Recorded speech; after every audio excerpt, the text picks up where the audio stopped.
acontecem desastres naturais. Mas esses desastres são mesmo capazes de varrer todos os vestígios de nossa existência, incluindo a arte, a arquitetura e a tecnologia? As evidências sugerem não só que isso é possível, mas que já aconteceu várias vezes. É bem possível que civilizações antigas tenham sido destruídas num grande desastre natural sem deixar rastros. O desenvolvimento lento de simples caçadores e coletores das sociedades muito complexas não parece mais ter sido tão gradual. Nos últimos anos, cientistas encontraram evidências de culturas antigas e que foram um dia prósperas milhares de anos mais velhas do que se imaginava. Mas o que aconteceu a elas? Como elas desapareceram? E isso poderia acontecer de novo? A Mãe Natureza vai cobrar um preço muito alto por este planeta. Seria a grande ruína da humanidade. Estamos mesmo destinados a ser varridos da face da Terra e nos tornarmos só mais uma civilização perdida. Civilização perdida.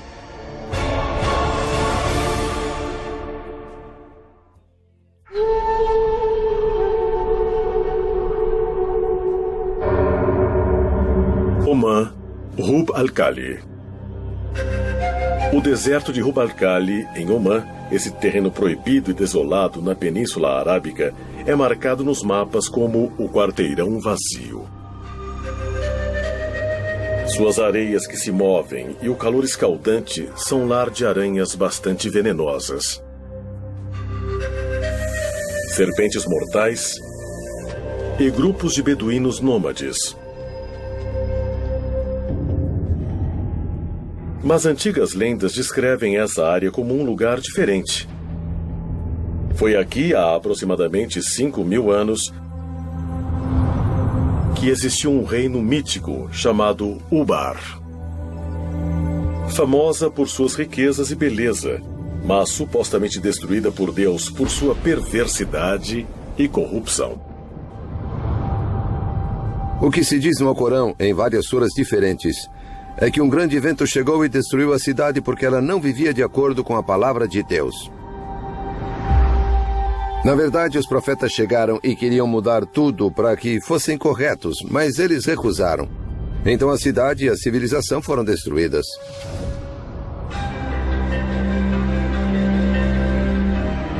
Durante séculos, historiadores e exploradores buscaram provas da existência de Ubar. Mas foi necessária uma combinação incomum de tecnologia espacial e arqueologia tradicional para encontrar evidências de que Ubar pode ter sido mais do que um mito. Em 1983, o arqueólogo amador Nicholas Klepp chegou à NASA com um pedido diferente, que resultou numa expedição conjunta à Península Arábica.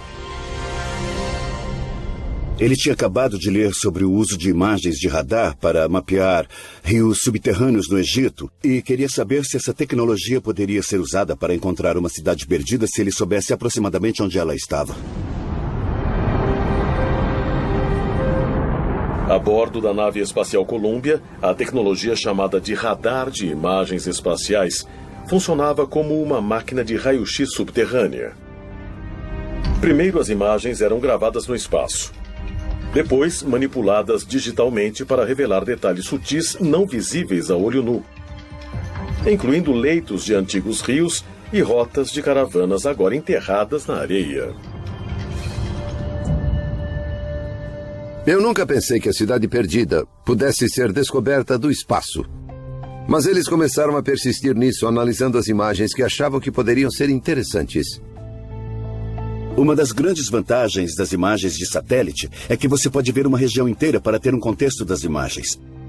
Essa é uma imagem do radar da nave espacial de uma parte do sudoeste do deserto do Egito, parte do Saara, que agora é um dos lugares mais secos da Terra. Essa enorme mancha aqui é um rio, um antigo braço de rio da largura do Nilo, o atual Vale do Rio Nilo. Você percebe que dentro dela há um pequeno braço de rio passando por aqui. E se formos a esse lugar em campo, ele é assim. Aqui estou eu no meio de um daqueles rios olhando um cânion de cima. Isso nos deixou empolgados, porque o povo antigo dependia das mesmas coisas que nós. Você precisa ter acesso à água e a redes de transporte. Então pudemos ver a relação dessas diferentes características e, na verdade, vimos rastros na área. Assim, isso aqui se tornou um ponto de partida na procura por Ubar. As imagens de radar por satélite do deserto de Rub al Khali também mostravam antigas trilhas de caravanas convergindo numa área no limite leste do quarteirão vazio.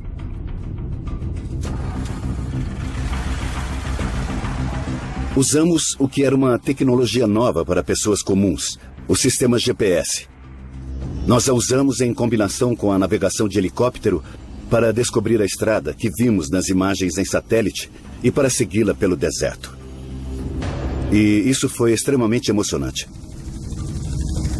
Dissemos, vamos ficar nessa área que tem essa montanha imensa e a água embaixo dela, ou uma fonte. E aterrissamos e eles disseram, bom, o que você acha desse lugar? E eu disse, nossa, olha só, você pode ver as estruturas. Isso corresponde à primeira parte do que um lugar antigo deve ter, feito de pedras, paredes, construções, esse tipo de coisa, e muita cerâmica para todo lado. Depois nós identificamos vários lugares que eram claramente importantes até hoje, e um deles era Ubar. Você tem que visualizar centenas de milhares de caravanas com centenas de milhares de camelos, burros e tudo mais, carregando suprimentos e materiais da costa por esse lugar em particular na antiga Ubar.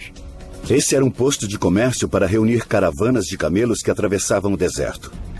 Havia, na verdade, uma fortaleza lá, mas ela só guardava o suprimento de água, que era uma maneira das caravanas de camelos serem controladas. Se quisesse passar pela área, tinha que pagar seus impostos. Outras escavações no local revelaram evidências de 8 torres ligadas por paredes de 9 metros. Isso se encaixava na descrição de Ubar no Alcorão como a cidade dos pilares. Mas se a lendária cidade realmente existiu, isso quer dizer que outras histórias sobre Ubar seriam verdadeiras? Sua destruição por afundamento na areia, por exemplo. De acordo com os cientistas e geólogos, foi a erosão de um aquífero embaixo da cidade que fez com que Ubar desaparecesse.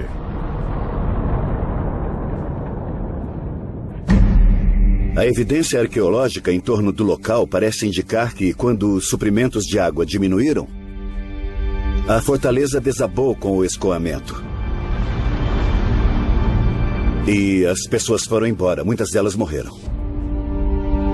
Foi o mesmo destino estranho retratado nas lendas antigas. Mas um evento tão bizarro poderia realmente varrer uma população inteira?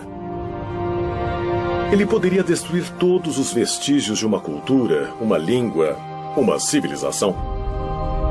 De acordo com muitos arqueólogos e historiadores modernos, uma consequência tão devastadora não só é possível, mas também muito provável. Nós não sabemos muito nem sobre a história relativamente recente. Se você voltar 2 ou 3 mil, 4 ou 5 mil anos, depois da última era do gelo e talvez 1 ou 2 eras do gelo, tudo mudou. Até as civilizações humanas, organizações humanas, comunidades humanas, elas se perderam. Culturas mais antigas, particularmente as que não tinham escrita, são esquecidas frequentemente. Não há registro histórico, claro. E o único registro em potencial é o arqueológico. Então, isso exige que um arqueólogo encontre o que ficou para trás e depois reconstrua a história a partir disso. Durante décadas, os cientistas acreditaram que os seres humanos existem há aproximadamente 200 mil anos e que o que chamamos de civilização surgiu apenas há poucos milhares de anos. Mas novas descobertas desafiam constantemente o que realmente sabemos de nossa própria história. A visão comum diria que você tem uma civilização quando descobre as primeiras cidades e as primeiras escritas. E isso aconteceu por volta dos anos de 3500 a.C., no Iraque e na Mesopotâmia. E é nessa época que os bandos ou grupos de pessoas se transformam de caçadores e coletores em sociedades agrárias. Ou seja, quando puderam plantar a própria comida. Depois que isso aconteceu, eles puderam se estabelecer em um lugar. E é nesse assentamento da humanidade é que nós começamos a falar no conceito de civilização. Nós sabemos muito bem até um certo ponto, talvez dezenas de milhares de anos. Também sabemos muito bem dos estudos evolucionários sobre em que época os humanos deveriam estar por aqui. E essa brecha entre haver humanos e as civilizações que estudamos bem é grande. Então existe uma questão excitante sobre desde quando há civilização. Mas se o bar realmente existiu, quantas outras cidades antigas estão enterradas, esperando ser encontradas? E uma vez descobertas, o que vamos encontrar? Talvez a evidência de nosso próprio passado. Ou vamos encontrar pistas para a nossa futura destruição? Şanlıurfa, leste da Turquia, 1994. Numa montanha rural, o arado de um fazendeiro curdo parou abruptamente quando ele atingiu uma pedra retangular imensa, enterrada em parte na terra. Durante vários dias ele tentou cavar e retirar o objeto difícil. Então, algo inesperado aconteceu. O fazendeiro começou a encontrar evidências de formas estranhas esculpidas na pedra. Logo, sua descoberta atraiu equipes de arqueólogos internacionais até o local. E depois de cuidadosa escavação, uma série de pedras megalíticas imensas foram reveladas. E nelas havia relevos incrivelmente bem preservados de animais, incluindo javalis, raposas, bovinos e várias aves, muitas não nativas da região. Estes são desenhos perfeitamente executados. Alguns leões são realmente incríveis. É bem claro que é um lugar extraordinário. Mas o que foi realmente impressionante é que o local, conhecido como Göbekli Tepe, ou Monte com Umbigo, na Turquia, parece ter 11.000 anos. Quase 5.000 anos mais que qualquer outro local comparável. Göbekli Tepe é um ponto de virada. O que ele significa para os arqueólogos é que nós temos que estender, expandir nossa definição de civilização para incluí-lo. Göbekli Tepe pegou todo mundo de surpresa. Nunca vimos nada igual. Ele mostra uma sofisticação tremenda. É uma descoberta surpreendente para um período tão antigo. Göbekli Tepe é extraordinária. Ela tem 7.000 anos a mais que as pirâmides. As pessoas dizem como os egípcios teriam aquela tecnologia, aquele entendimento em estágio tão primitivo na humanidade. Mas acho que precisamos ver essas ideias sob uma luz completamente nova. Porque Göbekli Tepe tinha 7.000 anos a mais. Nos últimos anos, imagens de radar do local ajudaram a revelar um complexo imenso, mostrando mais de 20 enormes estruturas ovais, cada uma consistindo de colunas megalíticas em forma da letra T, junto com 4 pilares de calcário esculpido, unidos por paredes de pedra de 1,80 m de altura e colocadas num círculo de 9 a 30 metros de diâmetro. É óbvio que há um grande planejamento, há uma previsão, há uma habilidade de mobilizar trabalho e manter aquele como um lugar que depois foi visitado por um longo período de tempo. As pedras pesam geralmente de 15 a 20 toneladas cada. Apesar de algumas talvez chegarem a 40 ou 60 toneladas.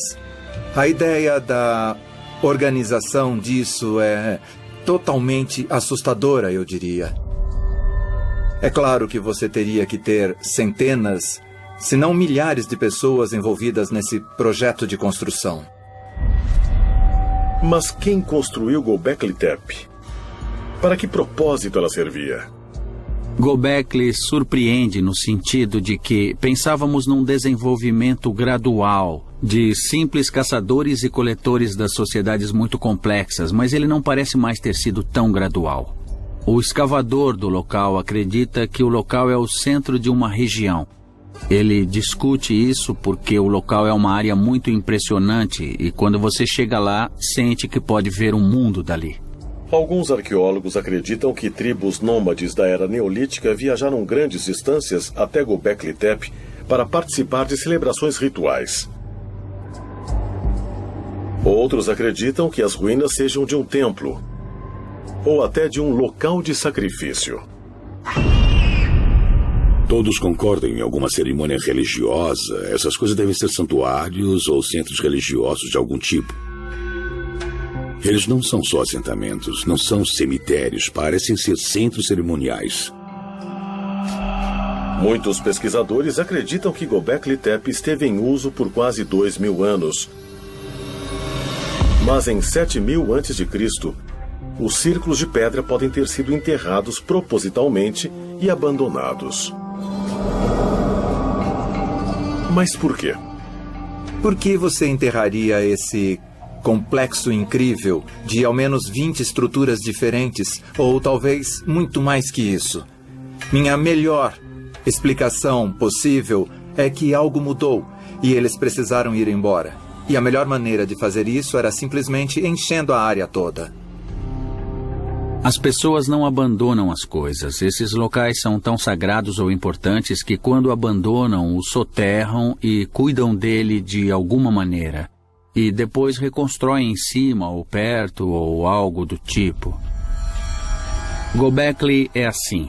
Temos evidências claras de que as pessoas soterraram intencionalmente os templos, ou o que quer que fossem, antes de seguirem para outro lugar.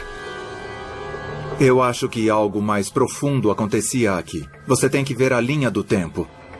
Estamos no final da última era do gelo, um período de transições imensas. E há evidências de que houve algum tipo de catástrofe nesse tempo, possivelmente causada pelo impacto de um cometa ou um asteroide no continente norte-americano. E há evidência disso pelo mundo todo. Foi nesse período de tempo que Göbekli Tepe foi construída. Temos que nos perguntar por quê. E talvez a resposta seja que eles precisaram fazer isso. Acontecia alguma coisa. Uma catástrofe global causada pelo impacto de um cometa ou um asteroide? Essa pode ser mesmo a resposta sobre o que forçou os antigos habitantes de Göbekli Tepe a abandonar o lugar? Ou teriam sido as consequências de uma catástrofe que fizeram o local ser construído como templo ou lugar de agradecimento? Alguns pesquisadores acreditam que a resposta pode ser encontrada por perto, no Monte Ararat, que, de acordo com a Bíblia hebraica, é o lugar em que a Arca de Noé chegou para ficar depois que as águas do dilúvio baixaram. Quando olhamos o Monte Ararat, descobrimos que esse local fica a apenas centenas de quilômetros de Göbekli Tepe. E quando nós olhamos os animais que foram esculpidos na cidade, nós não conseguimos explicar por que alguns deles foram incorporados lá. Poucos desses animais não têm significado local. Mas a questão é, alguns animais viviam lá naquele momento? E também, de onde eles vieram? Olhando a mitologia, existe uma resposta pronta. Seriam os animais da Arca de Noé? As origens das histórias do dilúvio foram muito estudadas. Nós encontramos as histórias em todo o planeta. Há uma versão de índios nativos americanos, Ojibwe, há uma versão na China, isso aparece na mitologia grega, também aparece na mitologia hindu. É totalmente possível que acontecimentos reais tenham inspirado mitologias e lendas. As histórias do dilúvio podem ser sobre dilúvios reais. Os mitos e as histórias sobre o grande dilúvio e o resgate de vários animais a bordo de uma arca realmente são baseados em fatos? Talvez a resposta possa ser encontrada no estudo de outras civilizações perdidas e no que elas podem revelar sobre o passado misterioso e o futuro incerto da humanidade. – 26 de dezembro de 2004. Sumatra, Indonésia. Um mega terremoto de magnitude 9.1, gerado a centenas de quilômetros no Oceano Índico, desencadeou um tsunami devastador. Em minutos, mais de 230 mil pessoas morreram e mais de 2 milhões ficaram desabrigadas.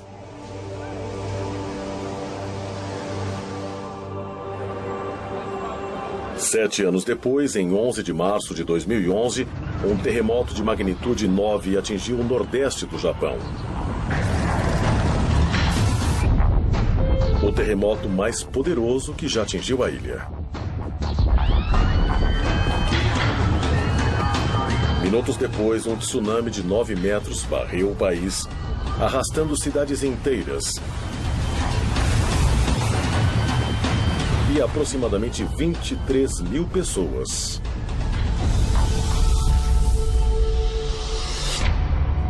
Mas se cidades modernas, com equipamentos de prevenção a desastres modernos, podem ser varridas em questão de minutos, esse também poderia ter sido o destino de muitas civilizações antigas e agora perdidas. Desde que a Terra existe, acontecem desastres naturais. Tsunamis, terremotos, erupções vulcânicas. Tudo isso aconteceu antes de haver humanos para contar histórias sobre eles.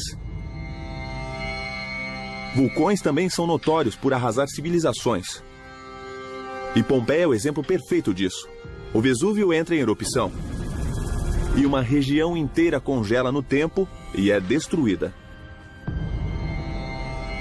As cidades de Pompeia e Herculano foram soterradas por cinzas vulcânicas, pedra-pomes e também fluxos piroclásticos que alcançaram as cidades.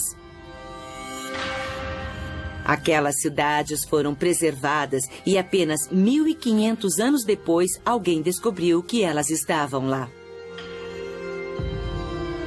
Infelizmente, não importa o quão sofisticada e tecnologicamente avançada uma sociedade seja, um grande desastre natural pode interromper isso e levá-la para décadas antes ou até mesmo acabar com ela. Heraklion, Creta. Em 1894, o linguista e arqueólogo britânico Sir Arthur Evans chegou a essa ilha no mar Egeu para traduzir várias tábuas de argila recém-descobertas que se imaginavam ser de um período grego antigo. O que Evans descobriu, no entanto, chocou historiadores em todo o mundo. O escrito hieroglífico não era grego, mas de uma civilização desconhecida de 5.000 a.C. 3 anos depois, Evans liderou uma expedição que desvendaria o que ficou conhecido como o Palácio de Knossos.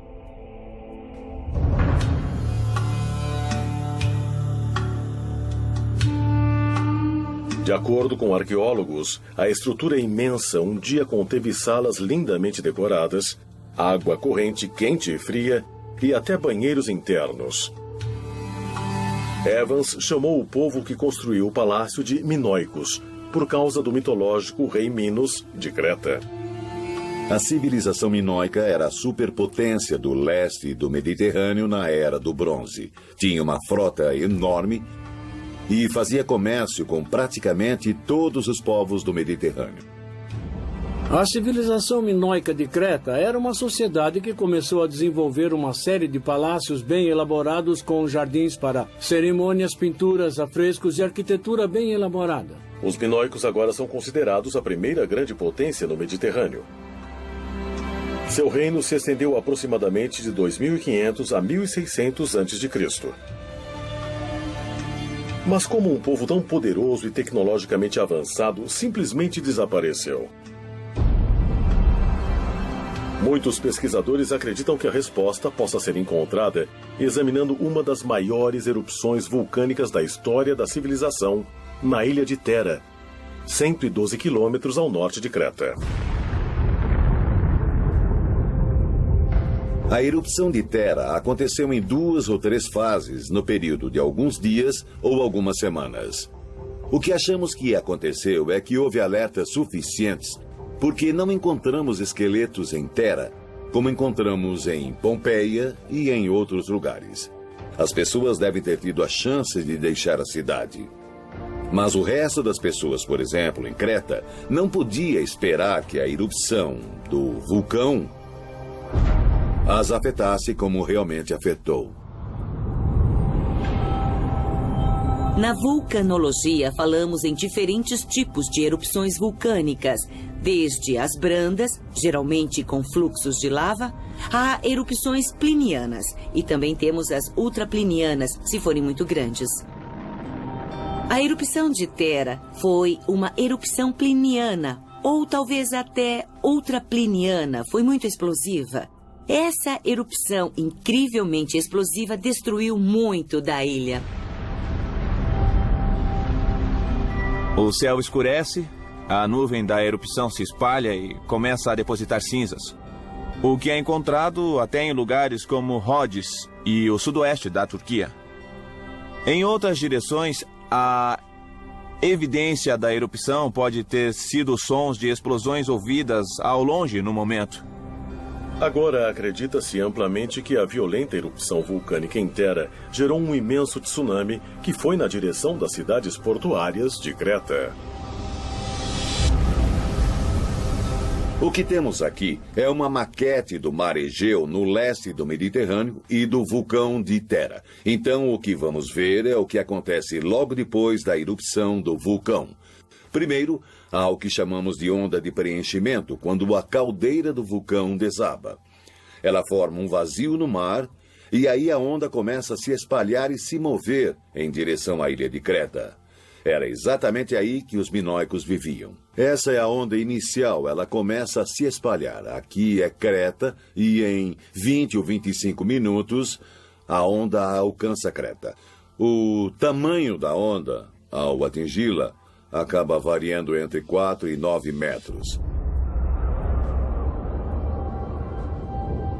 Para entender como deve ter sido para os minoicos, podemos ver o que aconteceu no Japão em março de 2011. É um tsunami imenso e vemos diariamente o impacto na sociedade. Claro que os japoneses podem superar, mas eles não estavam sozinhos. O mundo inteiro ajudou. Imagine os minoicos naquela época sem ter a quem recorrer.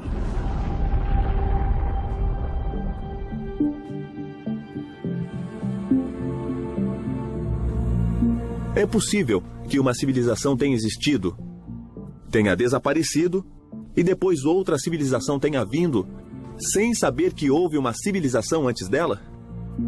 Essa é uma teoria fascinante que leva a todo tipo de especulação, porque muita gente, fica querendo saber e perguntando se poderia haver uma civilização na Terra que fosse predadora de outras civilizações. E isso nós não sabemos. Se um vulcão ativo pudesse mesmo varrer todos os vestígios de uma civilização passada, uma atividade vulcânica similar poderia oferecer o mesmo perigo ainda hoje? Pesquisadores de vulcões dizem que sim, e se preocupam com a possibilidade de uma catástrofe dessas ameaçar a costa leste dos Estados Unidos. A ilha de La Palma, próxima a Tenerife, nas Ilhas Canárias, tem algumas falhas e imagina-se que grande parte dela possa escorregar para o mar. E se isso acontecer, ela pode causar um imenso tsunami. O colapso de um vulcão nas Ilhas Canárias, como Cumbre Vieja e La Palma, pode produzir um nível de estrago por volta de 20 mil quilômetros de linha costeira desde Newfoundland e a costa leste dos Estados Unidos, seguindo para o Caribe e o norte do Brasil. O que as maquetes dizem é que quando as ondas chegarem à costa leste dos Estados Unidos, elas estarão por volta de 10 ou 20 metros de altura. Então, é a altura da onda que nós vimos em Sumatra em 2004, depois do terremoto lá, e que nós vimos no Japão depois do terremoto de 2011. Mas um desastre natural, como uma erupção vulcânica, um terremoto ou um tsunami, pode realmente destruir todos os vestígios de uma civilização? Destruí-la tão completamente que mude a história da humanidade por séculos? Talvez a evidência possa ser encontrada em uma tumba antiga cheia de ouro, localizada numa cidade costeira do Mar Negro.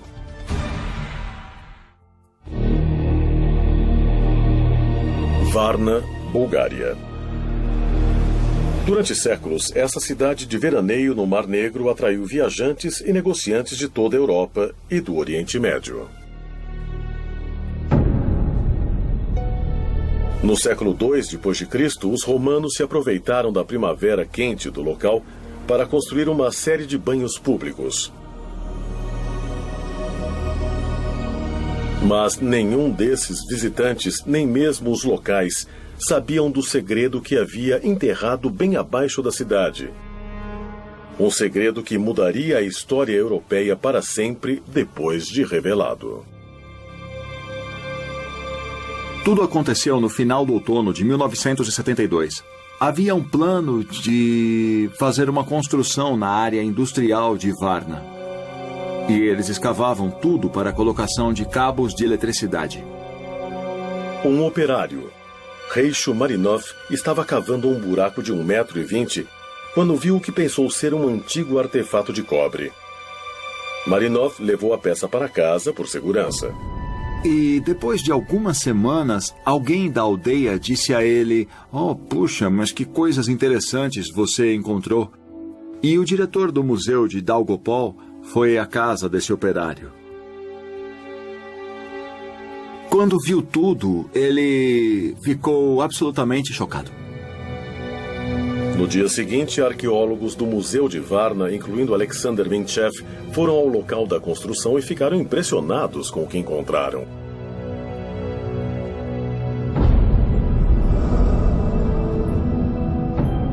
No primeiro dia em que chegamos ao local, vimos várias peças de ouro no caminho, esmagadas pelos pés de pessoas que passavam.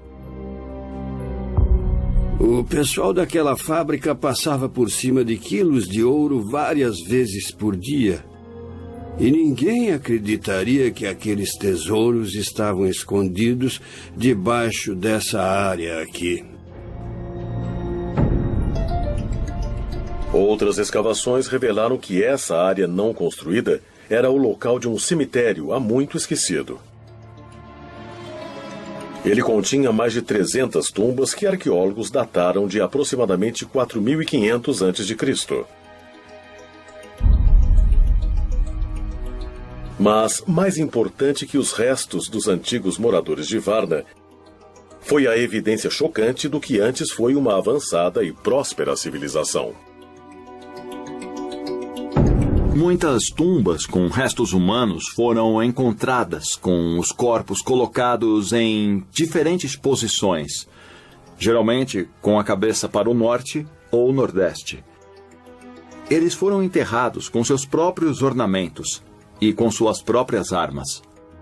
Há muitos objetos como esse que são realmente extraordinários e encontrá-los todos juntos em um cemitério mostra que havia algo muito importante acontecendo na região de Varna.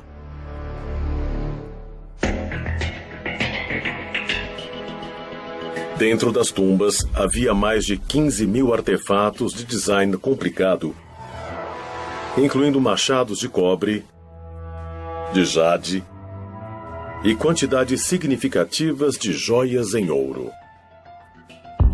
A tumba 43 de Varna é uma tumba especial porque é uma das mais ricas. É de um homem com idade entre 45 e 50 anos. Alguns objetos são realmente incríveis e um deles é uma cobertura para pênis de ouro. Tem tudo a ver com a potência sexual, o poder masculino e a fertilidade. Há isso de um lado e de outro há um simbolismo político, a clava de ouro. Não há nada como essa combinação de simbolismo político e sexual em nenhum outro lugar do mundo. O ouro é um indicativo de status. É um material raro, chama a atenção, não mancha, é durável. Ele tem todas essas propriedades que o tornam um bom indicativo de status social e ostentação. Apesar dos arqueólogos terem encontrado objetos de ouro em muitas tumbas, a maioria deles estava concentrada em algumas poucas. A descoberta inesperada de Varna destruiu a visão dos antigos europeus que os historiadores tinham. Nos assentamentos que conhecemos de 1000 a 2000 anos antes de Varna, há objetos e geralmente são objetos lindos. Mas não são tantos de status e não há muita diferença entre as famílias. Pode-se dizer que há 8 tumbas realmente ricas dentro de 300. Então é uma concentração significativa.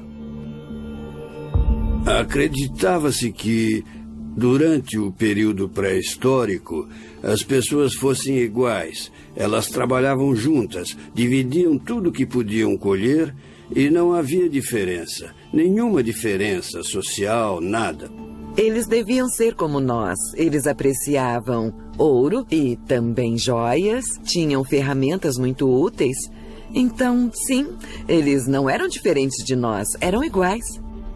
Evidências sugerem que Varna servia como um centro de comércio pré-histórico, que transportava armas de cobre a regiões até na França e na Espanha, aproximadamente 1500 anos antes de centros similares de comércio na Mesopotâmia. Varna é também ligada a armamentos, guerras e batalhas, porque nessas tumbas nós encontramos grande quantidade de armas, machados, lanças, pontas de flechas. É muito fácil ver que a potência está sempre ligada à guerra. Antes de Varna, claro que conhecíamos outras sociedades complexas que agora sabemos que são da Era do Bronze. Descobriu-se Stonehenge, que também era considerado uma dessas sociedades complexas, mas Varna tem ao menos 3.000 anos mais que Stonehenge. O desenvolvimento da civilização é uma longa história e achávamos que tínhamos muitos desses sinais no Egito, na Mesopotâmia, em Creta, mas Várnia vem antes de todas elas. O surgimento da civilização europeia começou nesse lugar. Debaixo desse solo, por milhares de anos, a história manteve seus segredos. Eu nem imagino o que teria acontecido se não tivéssemos encontrado Varna e tivéssemos todas essas coisas abaixo de nossos pés. Mas o que ainda é um mistério é como a população de Varna desapareceu por volta de 4100 a.C. Ficou provado que, em algum ponto do 5º milênio, provavelmente por volta de 4200 a.C., houve uma mudança dramática no clima.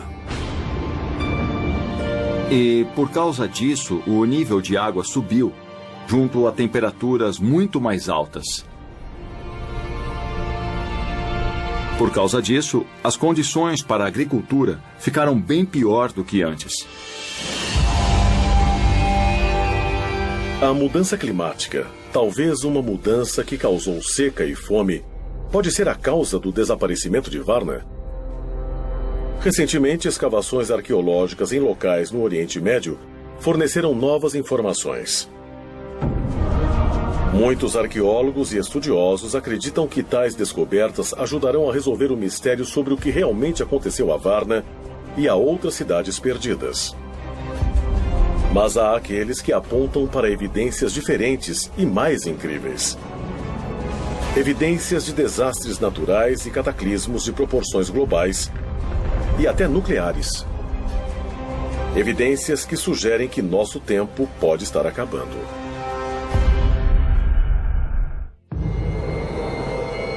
Tel Hamukar, nordeste da Síria. 13 quilômetros ao norte da fronteira com o Iraque. No início de 2000, uma equipe arqueológica do Instituto Oriental da Universidade de Chicago fez um anúncio impressionante. Eles tinham descoberto as ruínas de uma civilização desconhecida com mais de 6.000 anos. As escavações revelaram uma cidade um dia próspera chamada de Tel Hamukar, cheia do que pareciam ser casas luxuosas, negócios prósperos e prédios governamentais. É grande, tem por volta de 1 quilômetro quadrado. Deve ser o suficiente para conter 10 ou 20 mil pessoas, então é bem grande. Quando era próspera, quase certamente tinha uma escrita. Os prédios públicos foram escavados apenas até um certo ponto, mas havia um muro grande em torno deles e portões imensos. Esses elementos de civilização ainda precisam ser recuperados porque hoje estão debaixo de cidades modernas. Hamulkar demonstra que nossa noção de cidades, ou seja, com divisão de trabalho, com leis e sistemas legais, estruturas de governo, desenvolvimento artístico e expressão, pode ter acontecido muito antes do que nós acreditávamos.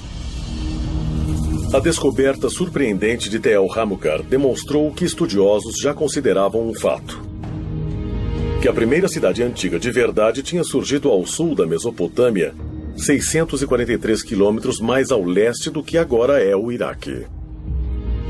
Mas se Tel Hamukar era uma cidade tão grande e próspera, por que desapareceu de repente? Por volta de 3.500 a.C., eles tiveram um mau dia. Houve claramente um dia em que aconteceu um ataque. Durante esse ataque, o povo de Hamulkar foi vencido. Sua cidade foi destruída e, quando ela voltou mais como uma pequena aldeia e nunca mais se recuperou do ataque. Parte desse assentamento do 4º milênio antes de Cristo foi incendiada. A última contagem que vi falava em 12 esqueletos. Eram esqueletos que não tinham sido formalmente enterrados, pelo que sei. O argumento da guerra e da destruição proposital do local é bastante convincente. A guerra no tempo da destruição de Hamulkar foi meio que um combate mano a mano. Mas há evidências de que, possivelmente, as pessoas usassem balas em Hamulkar. Não balas de armas, claro, mas atiradeiras. Essa é uma ideia controversa que surgiu das escavações em Hamulkar. Mas não há dúvidas de que a cidade foi destruída, de que a luta foi brutal e que a cidade foi incendiada. O interessante é que, naquela época, você tinha as cidades do sul, como Uruk, que se desenvolviam, e sabemos disso há muito tempo. Mas há novas evidências de que locais como Hamulkar criavam seu próprio tipo de civilização ao mesmo tempo. Havia uma dinâmica do norte versus o sul, e isso acontecia. Então, a destruição de Hamulkar pode ter sido o fim desse povo do norte que estava tentando criar seu próprio modo de vida, mas foi vencido pelo povo do sul e isso mudou a história. Centenas de quilômetros a oeste de Tel Hamukar estão as ruínas de outro assentamento antigo, Tel Caramel. Em 2007, arqueólogos escavando antigas tumbas no local descobriram as fundações de 5 grandes torres de pedra, cada uma medindo 4,5 metros de diâmetro e sugerindo uma altura de aproximadamente 6 metros. Imagina-se que elas tenham ao menos 10.000 anos de idade. Elas estão localizadas ao norte da Síria, não muito longe de Göbekli Tepe, e é bem óbvio que estamos lidando com a mesma cultura aqui. Por que exatamente elas foram construídas é um mistério. A resposta mais óbvia é sugerir que são defensivas e que podia haver predadores, animais ou humanos. Claro que a pergunta é, para que elas eram usadas? Eram parte de uma fortaleza real? Eram torres de observação? Ou elas tinham outro propósito? Para ser sincero, não se sabe ao certo. Tel Caramel, ao noroeste da Síria, é um local importante porque nos dá a primeira evidência de estruturas permanentes construídas em pedra por um grupo de pessoas que data de antes do que eram conhecidas como as mais antigas estruturas na cidade de Jericó por volta de 2000 anos. O que Caramel mostra bem claramente é que temos que abrir mão da ideia de que houve um processo na transformação para o Neolítico. Eu poderia listar muitos outros lugares onde você tem culturas locais distintas que parecem bem elaboradas em seus próprios termos, mas bem diferentes umas das outras. Não é um desenvolvimento, são vários desenvolvimentos, sendo que alguns foram mais bem-sucedidos que outros. A maioria dos estudiosos acredita que Tel Caramel e Tel Hamukar foram destruídas por exércitos invasores do sul da Mesopotâmia.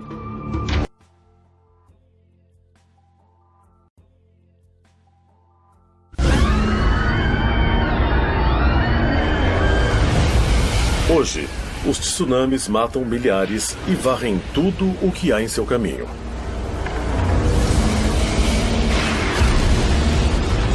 Terremotos destroem cidades inteiras e furacões exterminam paisagens, deixando centenas de mortos e milhares de desabrigados. Desde que a Terra existe, acontecem desastres naturais. Mas esses desastres são mesmo capazes de varrer todos os vestígios de nossa existência, incluindo a arte, a arquitetura e a tecnologia? As evidências sugerem não só que isso é possível, mas que já aconteceu várias vezes. É bem possível que civilizações antigas tenham sido destruídas num grande desastre natural sem deixar rastros. O desenvolvimento lento de simples caçadores e coletores das sociedades muito complexas não parece mais ter sido tão gradual. Nos últimos anos, cientistas encontraram evidências de culturas antigas e que foram um dia prósperas milhares de anos mais velhas do que se imaginava. Mas o que aconteceu a elas?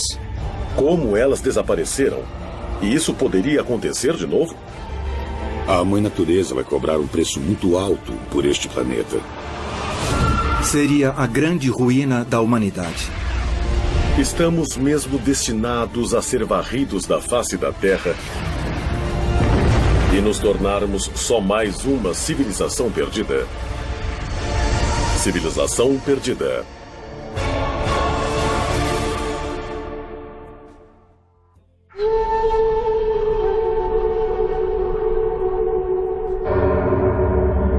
Oman, Ruba. O suficiente e temos um reator nuclear. O que pode acontecer com um reator natural é um desastre na escala de Chernobyl. Uma liberação de radiação que poderia afetar a saúde das pessoas. Uma explosão de fissão nuclear que pode acontecer com urânio em um cenário natural é certamente algo que você não quer que aconteça. Mas ela é tipicamente subterrânea. Pode ser como um vulcão.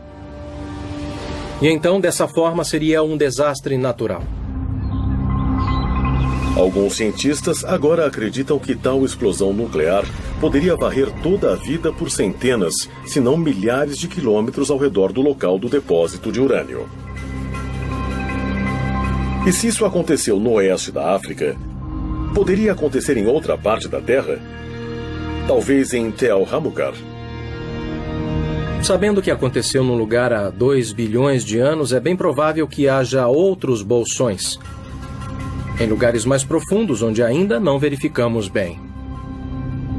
Acho que muita gente ainda não pensou na ideia de que pode ter havido alguma grande catástrofe natural que fez as civilizações desaparecerem. Quantas delas desapareceram no passado e nós nem sabemos, porque talvez tenha sido há 20 ou 30 mil anos. Estamos focados agora em civilizações dos últimos 5 mil anos. Nós só vamos até a história chinesa e a egípcia.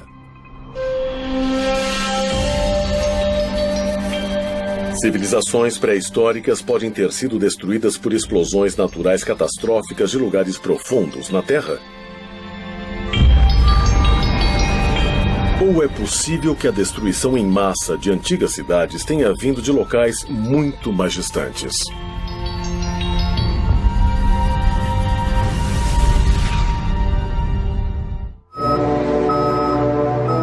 21 de dezembro de 1968, missão da NASA Apollo 8. Liderada pelo comandante Frank Borman, foi a primeira nave espacial tripulada a chegar à Lua. Completando 10 órbitas lunares, os astronautas captaram algumas das melhores imagens já vistas da superfície lunar.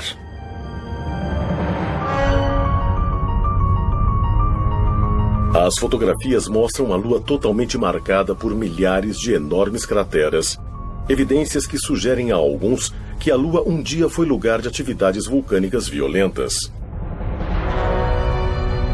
Mas as evidências modernas mostram que houve outro motivo, talvez mais significativo, para as inúmeras crateras da Lua, grandes impactos de asteroides que podem ter bombardeado também a Terra.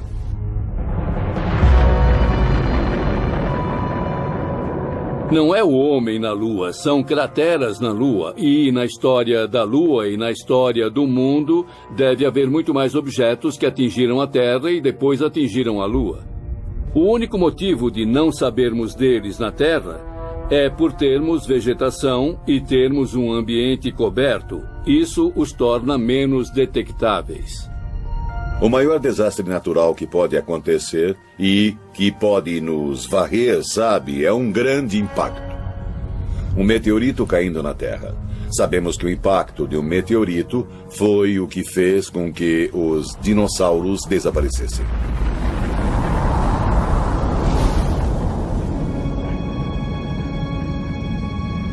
Nós estamos hoje na beira da cratera do meteoro, um local de impacto de meteorito bastante famoso no norte do Arizona. A cratera foi formada aproximadamente há 50 mil anos, quando um asteroide de uns 45 metros de diâmetro chegou veloz pela atmosfera a uns 42 mil quilômetros por hora. Ele impactou o chão com uma força igual a 1000 bombas de Hiroshima.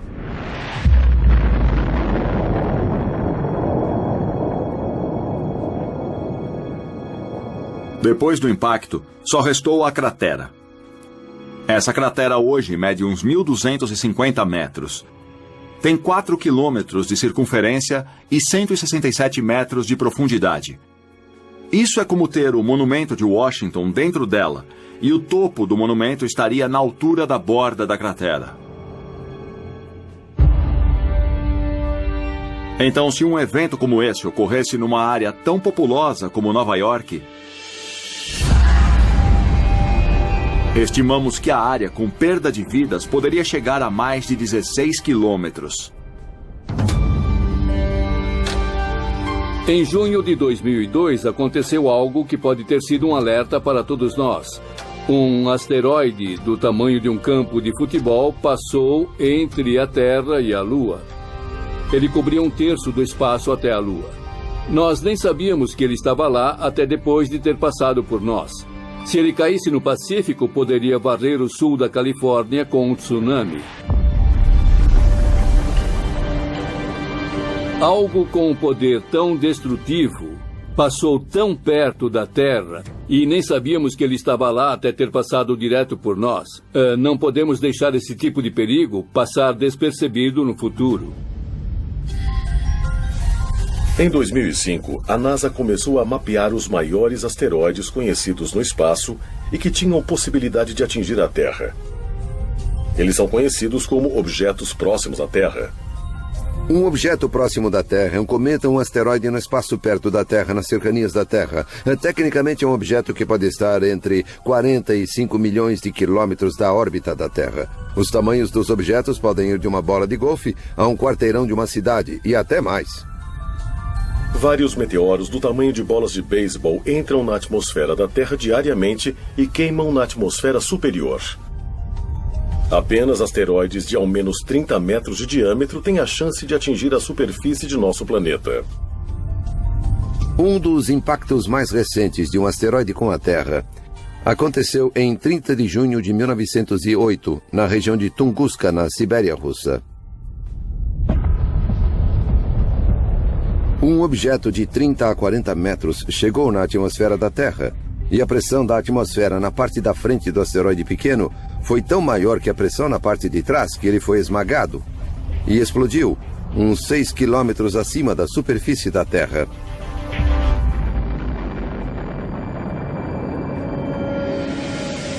Isso arrasou árvores num raio de 2.000 quilômetros quadrados. É uma região não habitada, então ninguém se feriu. Mas ele matou algumas renas, derrubou árvores e causou um grande estrago.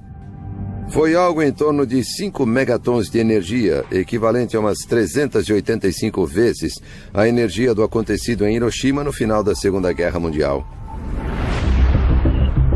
Apesar do impacto de qualquer meteoro do tamanho de um campo de futebol poder ter um efeito devastador, o que cientistas mais temem são aqueles que podem ser ainda maiores. Um asteroide com 1 quilômetro ou 2 ou até maior, e há uns 1000 deles no espaço em torno da Terra, pode causar consequências globais.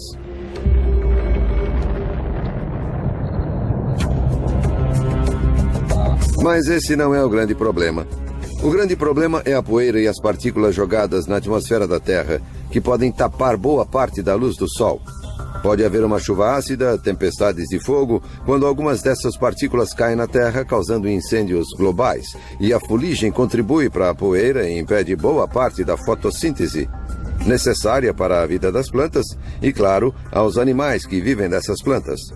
Então, os efeitos secundários é que são o verdadeiro problema no impacto de um asteroide. Quando nós lidamos com possíveis impactos de asteroides ou de meteoros na Terra, eles podem causar o aniquilamento não só de populações de organismos vivos, mas de civilizações inteiras, e eles já fizeram isso. Nos últimos anos, a equipe de objetos próximos à Terra, na NASA, aumentou sua pesquisa para incluir objetos de mais de 140 metros de diâmetro.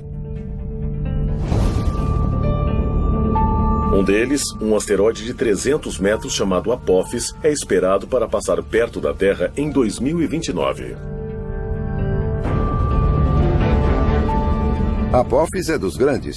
Foi descoberto em 2003 e, por um tempo, parecia que realmente atingiria a Terra. Ele tinha 1 em 37 chances de atingir a Terra em 2029.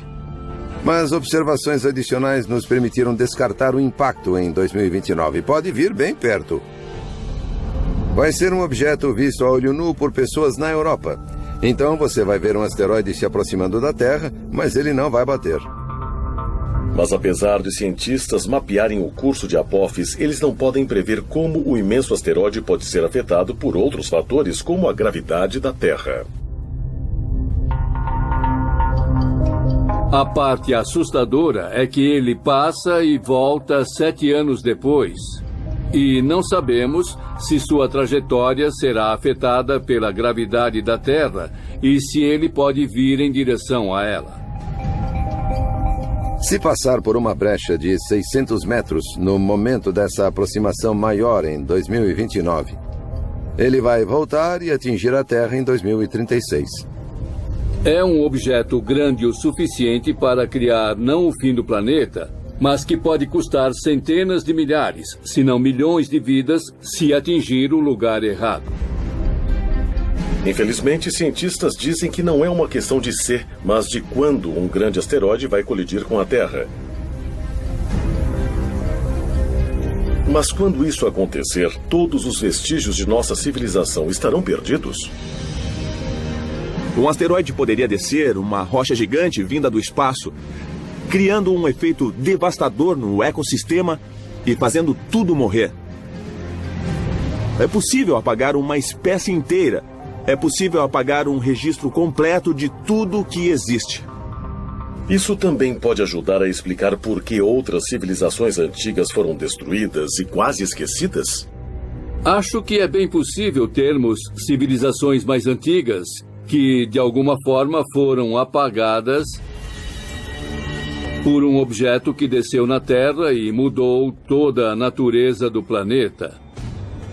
Não somos Chicken Littles. Eu sei que é assim que pensam de nós, que somos Chicken Littles dizendo que o céu está caindo. O céu não está caindo, mas pode haver algo lá em cima vindo em nossa direção. Se nosso planeta for atingido por um meteoro em nosso tempo, há providências que podem ser tomadas para minimizar sua devastação? Estamos suficientemente preparados para evitar a perda de séculos de avanços tecnológicos que a humanidade conseguiu até aqui? Ou somos ainda mais vulneráveis do que acreditamos? Monte Kilimanjaro, na Tanzânia. No ano de 2000, o paleoclimatologista Lonnie Thompson e uma equipe de pesquisadores perfurou profundamente uma geleira que cobria o pico da montanha.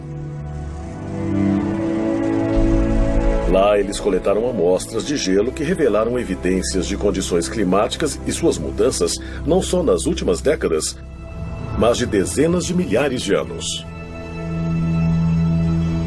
Um núcleo de gelo é uma coluna de gelo. Tiramos uma série deles da superfície para ter a história do clima e do ambiente em diferentes partes do mundo. Esses núcleos têm camadas anuais bastante distintas e se pode medir a grossura dessas camadas. Você pode medir como a precipitação mudou com o tempo. Existe o registro de uma história da composição antiga de nossa atmosfera nas bolhas de ar que são preservadas no gelo. Então, agora temos história de 800 mil anos de pesquisas de coisas como dióxido de carbono, metano, óxido nítrico. Você pode até ver micro-organismos presos no gelo. Nós ressuscitamos organismos que estiveram no gelo por mais de 50 mil anos.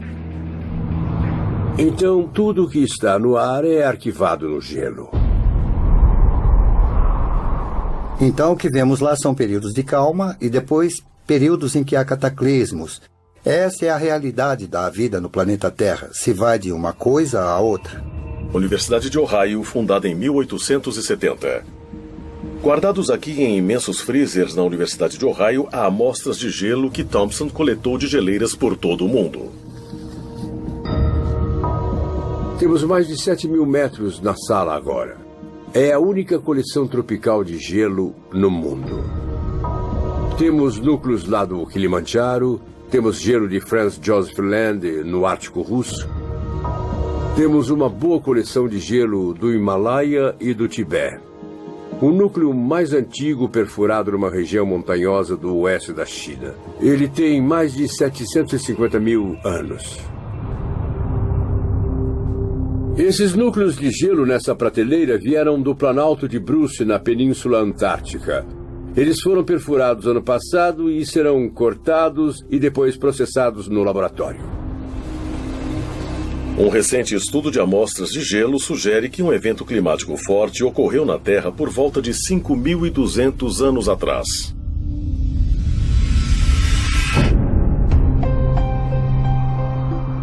Essa mudança brusca coincidiu com um tempo em que muitas civilizações novas surgiam na Ásia e no Oriente Médio. Parece que em todo o mundo algo novo começava a acontecer. E uma das minhas curiosidades é por quê? Por que aconteceu naquele tempo? Por 100 mil anos vivemos perfeitamente vidas felizes como caçadores e coletores. E de repente as coisas mudaram. O que pode ter feito isso acontecer? Você deve procurar um denominador comum. E o que une todas as sociedades agrárias é o clima. Sabemos que foi o período em que o deserto do Saara secou. 4, 5 mil anos atrás havia lagos naquele deserto. Pessoas viviam lá. Sabemos disso porque elas deixaram artes nas rochas. Há muita evidência de que alguma coisa bem dramática aconteceu naquele tempo. Mas se uma catástrofe global ocorreu, o que a causou? Pode ter sido uma seca mundial? Um meteoro pode ter batido na Terra e levantado pó suficiente para bloquear o Sol? Ou a causa foi uma erupção vulcânica? Erupções vulcânicas são muito importantes se falarmos de um planeta. É como um planeta que perde seu calor primordial. Tivemos erupções vulcânicas na Terra por bilhões de anos. Os humanos só viveram uma fração muito pequena desse tempo. Então, as erupções vulcânicas estão aqui muito antes de nós estarmos. Elas estarão aqui muito depois que nós nos formos. Elas são parte essencial do que é a Terra. Mesmo existindo vulcões ativos em todo o mundo, a maioria é muito pequena para causar devastação global. A não ser, claro, que seja um supervulcão. A ideia é de que existem vulcões que consideramos normais. Eles liberam uma certa quantidade de lava, uma quantidade de energia, uma quantidade de explosão. Se você tem um vulcão onde a lava e os gases estiveram bem vedados, isso vai criar uma pressão extra. E quando escapar, vai ser uma explosão ainda maior. E isso é classificado como um supervulcão.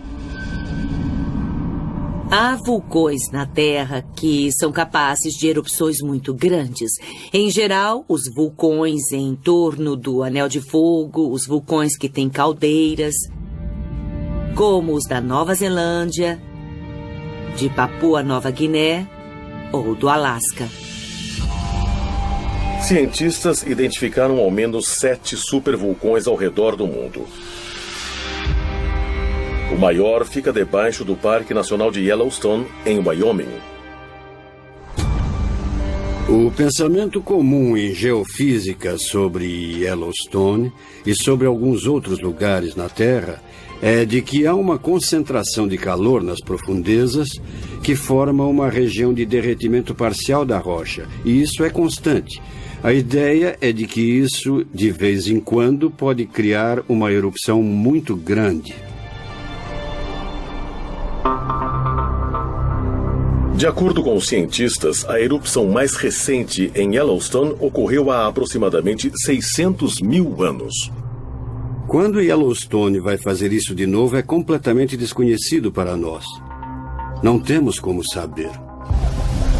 É como prever o tempo ou alguma coisa geológica. Você sempre vai ter uma margem de erro na previsão de quando vai acontecer. Yellowstone é um vulcão relativamente novo. Todas as erupções aconteceram nos últimos 2,5 milhões de anos, e isso é pouco em termos geológicos. Se Yellowstone entrasse em erupção de novo, uma erupção cataclísmica seria incrível. Seria algo que não vimos em tempos registrados. O Monte St. Helens pareceria uma bobagem comparado ao que Yellowstone poderia fazer. Isso teria efeitos globais no clima. Resfriaria a temperatura média da Terra e devastaria o oeste dos Estados Unidos. Cobriria tudo de cinzas. Então, a agricultura se perderia. Os efeitos durariam algum tempo. Teria um grande efeito na civilização. As cinzas e os gases venenosos emitidos numa grande erupção podem criar uma nuvem pelo mundo, bloqueando a luz do sol por muitos anos. Na escuridão, as colheitas e os animais do mundo morreriam, deixando os humanos passando fome. Se Yellowstone explodisse hoje, com grandiosidade, seu impacto na humanidade seria bem maior do que foi no passado, porque há muito mais pessoas. Nós temos 7 milhões de pessoas a mais no mundo a cada mês. Isso é sem precedentes. Então, temos vulnerabilidades para as quais não estamos preparados. A sociedade moderna é frágil, da mesma maneira que algumas sociedades antigas de larga escala eram. Há muita gente em volta. Confiamos muito no uso intenso dos recursos naturais. E claro que degradamos esses recursos já que usamos tanto. Muitas pessoas acham que estamos numa situação clássica de colapso. Os humanos são muito dependentes da natureza. Nós esquecemos disso no mundo moderno. Mas há forças por aí muito maiores do que qualquer um de nós. E essas forças estão ativas e tiveram impacto nas culturas e nas civilizações do passado. Desastres cataclísmicos globais podem parecer ficção científica. Mas acredite se quiser, Muitos governos e empresas se preparam para tais eventos. Infelizmente, uma grande pergunta paira diante deles. Seus planos funcionarão?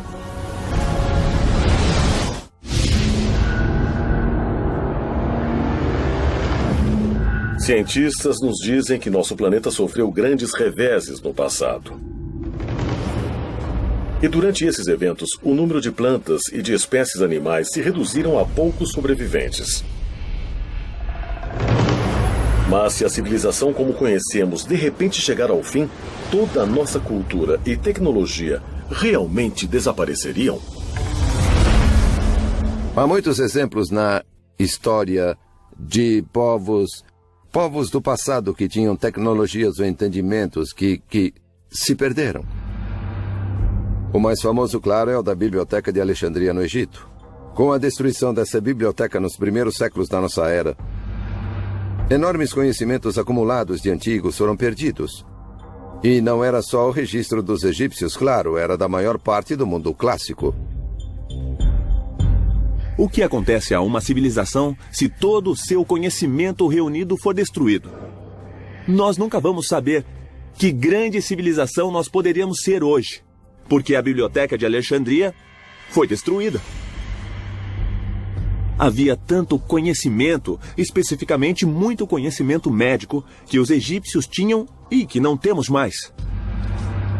Nós já recuperamos muito dele, ou talvez redescobrimos muito dele, talvez. Mas quanto mais avançados seríamos se não tivéssemos perdido isso e esperado para redescobrir alguma dessas coisas? É bem possível que descobertas e partes de conhecimento dessas sociedades antigas estejam perdidas para nós para sempre. Claro que nunca vamos saber, já que não temos como descobrir isso. Diferente de eras anteriores, onde muita informação era marcada na pedra, nossa informação e nossos registros da vida diária são postos em chips de memória de silicone e, se eles forem destruídos, vai ser incrivelmente difícil, em dezenas de milhares de anos, as pessoas reconstruírem nossas vidas, terem uma ideia de como vivemos. Ironicamente, talvez a arte pré-histórica em rochas tenha mais chance de sobreviver num futuro previsível do que muito de nossa tecnologia moderna atual. Hutchinson, Kansas. 200 metros abaixo da cidade há um imenso depósito com o tamanho de 35 campos de futebol. Em 1959, dentro de uma mina de sal, o depósito subterrâneo de Hutchinson foi aberto como maneira de guardar em segurança documentos e bens importantes do governo durante a Guerra Fria. Ele é conhecido como o Depósito Eterno e talvez seja a maior cápsula do tempo conhecida no mundo. O subterrâneo não é sempre o melhor lugar para guardar valores, mas tem algumas qualidades muito importantes. Há uma temperatura muito estável e muitas reações químicas. As reações de desgaste dependem da temperatura e de suas flutuações. A umidade também tem um papel importante. Se você tiver uma umidade estável, particularmente que não seja muito baixa nem muito alta, ela age como um maravilhoso conservante. Esse é um dos motivos dos museus serem mantidos em temperatura e umidade estáveis. E uma maneira fácil de encontrar essa temperatura e umidade estáveis sem usar muita energia é indo para os subterrâneos. E especialmente num lugar como uma mina de sal, onde há o preservante natural da ação do sal. Por exemplo, as peles animais que foram usadas para criar os pergaminhos do Mar Morto foram lavadas no sal do Mar Morto, que age como conservante natural e impede que a pele animal seja destruída pelos micróbios. Esse é um dos motivos de ainda termos esses materiais hoje. Entre itens raros e valiosos guardados no local estão as cópias originais de muitos filmes populares e programas de televisão, assim como fotografias históricas e documentos importantes. Com uma temperatura natural constante de 20 graus, as cavernas subterrâneas fornecem condições quase perfeitas para a preservação. Para qualquer civilização, até mesmo para a nossa, se tem uma coisa que você quer preservar, é melhor enterrar num depósito ou colocar numa caverna onde não esteja exposto à natureza. Descobriram-se cavernas por todo o sul da Europa contendo desenhos e pinturas pré-históricas muito bem preservados. Os mais velhos e mais elaborados foram descobertos em 1994 no Vale Ardèche, na França. Cientistas datam a arte dentro da caverna Chauvet em 30.000 a.C. A caverna é uma das mais decoradas da maior era do gelo que encontramos. E isso é impressionante. Nunca tínhamos visto uma desse tamanho naquela região. É incrivelmente rica. Há umas 400 pinturas e gravuras de animais. Lindas representações de cavalos, rinocerontes, ursos, uma enorme gama de imagens. Essas são imagens extraordinárias de animais que não pareceriam fora do lugar em galerias modernas de hoje. A idade e a qualidade das pinturas na caverna Chauvet puseram em dúvida tudo o que se conhecia e se acreditava antes sobre a existência do homem nesse planeta. Elas são vistas como as obras de arte mais antigas criadas por humanos. O interessante na caverna Chauvet é que estamos lidando com Homo sapiens que estão tentando representar pensamentos e ideias abstratas nas paredes das cavernas bem antes da invenção da escrita e bem antes de qualquer definição de civilização. A questão é, por que fizeram isso? Esses artistas antigos criaram sua arte em paredes de pedra dentro de cavernas para as protegerem para futuras gerações? Daqui a 30.000 anos, os únicos vestígios de nossa existência seriam os que estão guardados em segurança nos subterrâneos? Algo gravado em pedra, se estiver no ambiente certo, facilmente dura milhares, se não talvez milhões de anos, se for num local subterrâneo. Numa ilha remota norueguesa, 240 metros ao sul do Polo Norte, e a quase 120 metros de profundidade numa montanha de areia, está o depósito global de sementes Svalbard. Seu propósito é ser uma segurança contra a perda acidental da vasta gama de plantas e plantações de comida da Terra. Mais de 20 milhões de sementes são armazenadas aqui. As sementes são guardadas em minas de carvão abandonadas, que são locais muito estáveis. Algumas sementes podem durar muito tempo, outras precisam ser plantadas para crescer e depois serem colhidas. Então, não é um ambiente estático. Lá, as sementes têm de ser constantemente renovadas e constantemente trocadas por outras de todo o mundo. Acho que o banco de sementes é feito expressamente para um evento que destrua a civilização.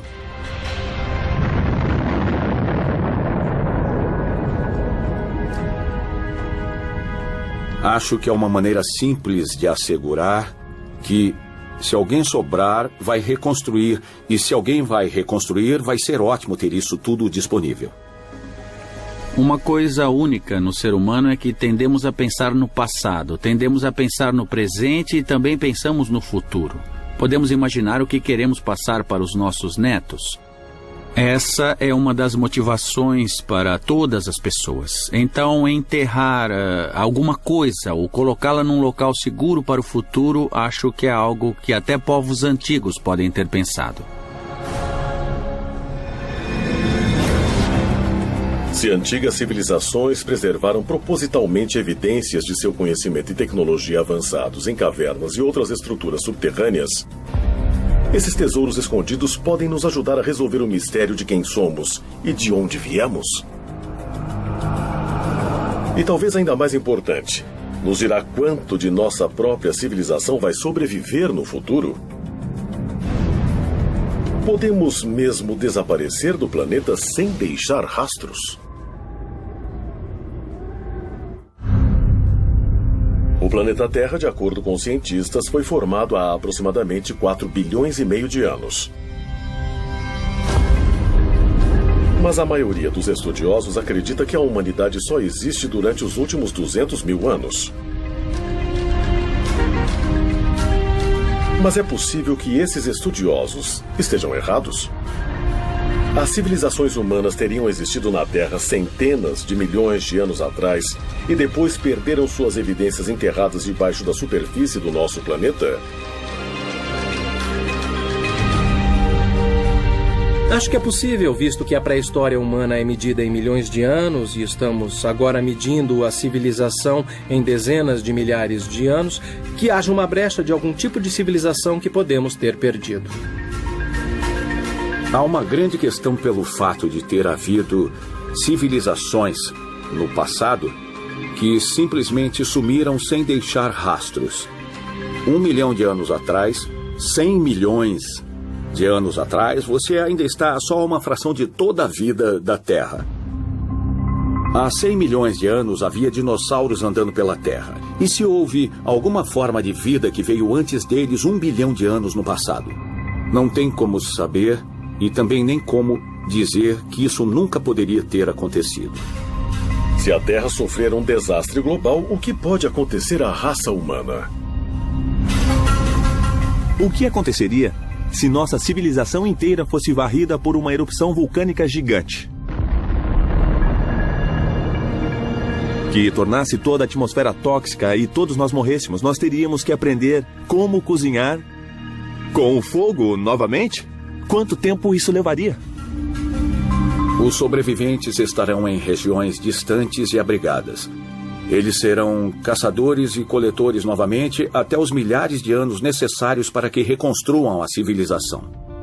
Se antigas civilizações forem mesmo perdidas, é possível que vestígios da sociedade de hoje também sejam enterrados debaixo da terra e sejam esquecidos.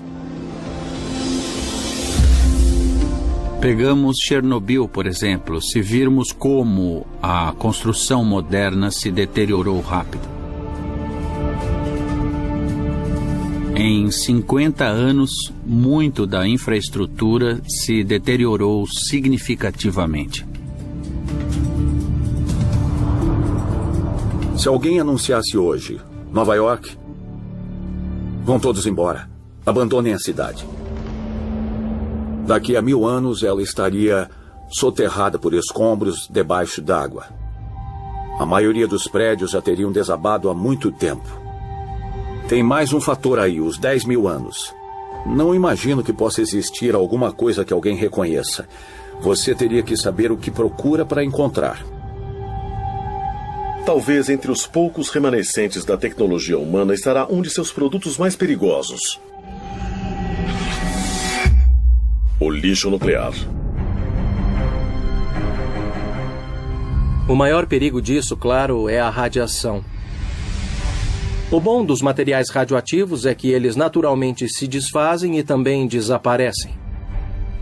O problema é que muitos deles levam milhares, dezenas de milhares ou até milhões de anos para isso.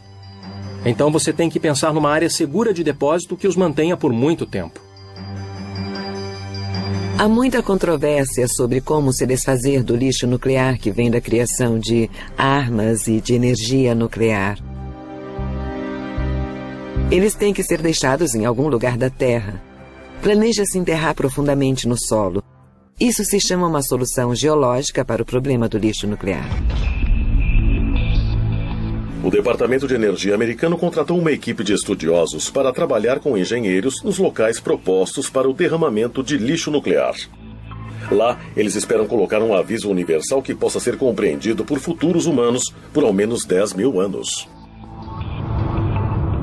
Eles precisam pensar numa mitologia que avise as pessoas que há perigo ali. De algum modo devem pensar numa tradição que será perpetuada e passada pelas gerações e manter o aviso, fazendo com que as pessoas fiquem seguras do lixo nuclear. O plano atual em consideração é de um trabalho enorme para cercar todo o local. Quando terminada, a cerca vai medir 10 metros de altura e 30 de largura.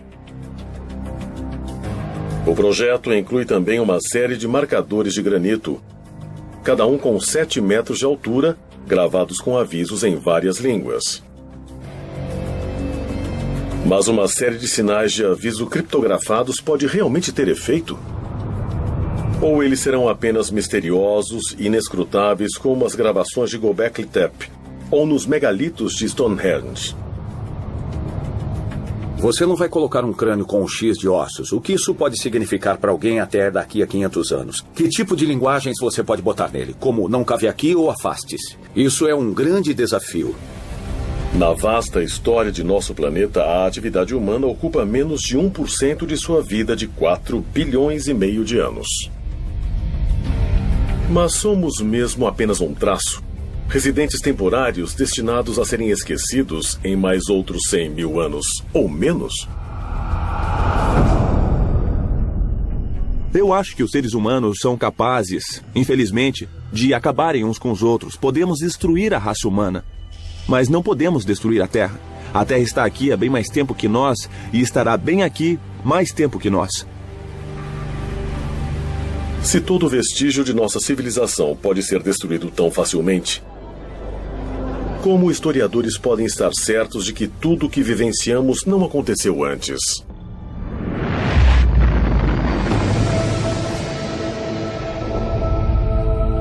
Estamos revendo datas o tempo todo. E acho que, em algum estágio, evidências que provavelmente já estão por aqui vão começar a nos fazer perceber que pode ter havido outras civilizações. Algo que provavelmente nós não reconhecemos nesse momento. A data de origem das coisas vai cada vez mais para trás, seja da cerâmica, dos assentamentos, do uso do fogo, o que for. Nunca nos fixamos numa data e dizemos que não pode ter acontecido antes, porque inevitavelmente outras evidências surgirão. O fato de civilizações terem evoluído mais de uma vez e talvez terem sido varridas por algum evento e voltado de novo pode fornecer algumas lições para nós hoje. O fato é que um verdadeiro estudioso vai perceber que quanto mais informações tivermos, mais vamos perceber que não sabemos nada sobre o mundo. Se pensarmos bem, os registros escritos que temos de um passado distante são tão mínimos que praticamente não sabemos nada. A história da humanidade é mesmo misteriosa? Ou há pistas que ainda estão escondidas, esperando serem descobertas? Quando as encontrarmos, nós entenderemos seus possíveis avisos? Ou vamos ignorá-los e nos tornarmos mais uma civilização perdida?